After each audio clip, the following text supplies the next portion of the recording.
एक बार एक क्वेश्चन पढ़ लेते हैं। यहाँ लिखा हुआ cylindrical metal rod of length L naught is shaped into a ring with a small gap as shown on heating the system. पहली बात कि अगर मान लेते हैं कि हम लोग के पास कुछ ऐसा सा रॉड है जिसके यहाँ पे पूरा इस तरीके से मान लेते हैं फिल किया हुआ है, तो अगर ऐसा कोई इस तरीके का रॉड होगा, ऐसा अगर ऐसा कोई भी रॉड होगा हम लोगों के पास, तो ध्यान रखना है जब भी हम लोग किसी मेटालिक चीज को गर्म करते हैं तो कोई भी दो मॉलिक्यूल अगर होगा, गर्म करने पर इन दोनों मॉलिक्यूल के बीच का जो सेपरेशन डी है वो पक्के से इंक्रीज करना चाहिए। मतलब कि अगर हम लोग किसी मेटल को गर्म करेंगे तो हर दो मॉलिक्यूल के बीच का गैप बढ़ना ही बढ़ना चाहिए।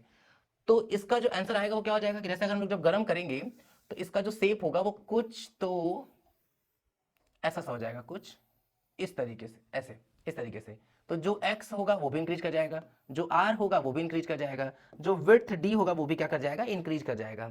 इसके लिए ट्रिक क्या होती है ऐसे क्वेश्चंस की? ऐसे क्वेश्चंस की ट्रिक होती है कि हमेशा जो भी फिगर होता है ना, अगर टेम्परेचर बढ़ा रहे होते हैं तो जूम करके उसको मार्क करते हैं। तो अगर हम लोग इसको जूम करेंगे, ये जूम नहीं हो रहा है, मतलब अगर हम लोग उसको इमेजिनरी जूम करें अगर, तो जैसे हम लोग उसको जूम करते हैं तो उसके इसमें क्या हो जाएगा, एक्स भी बढ़ जाएगा, आर भी बढ़ जाएगा, जो डी है वो भी बढ़ ही जाएगा। ठीक है, तो सारी की सारी वैल्यूज बढ़ जाती हैं, हर लीनियर डायमेंशन क्या होता है, बढ़ जाता है। इसीलिए ऐसे क्वेश्चंस की ट्रिक बताई जाती है क्लासेस में।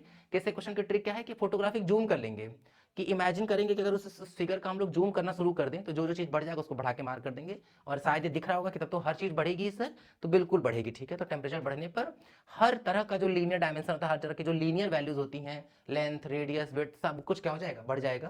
तो यहाँ पे इसका ऑप्शन क्या हो जाएगा, X, R and D increases. ठीक है, सब कुछ इंक्रीज करेगा। क्लियर ना? Thank you.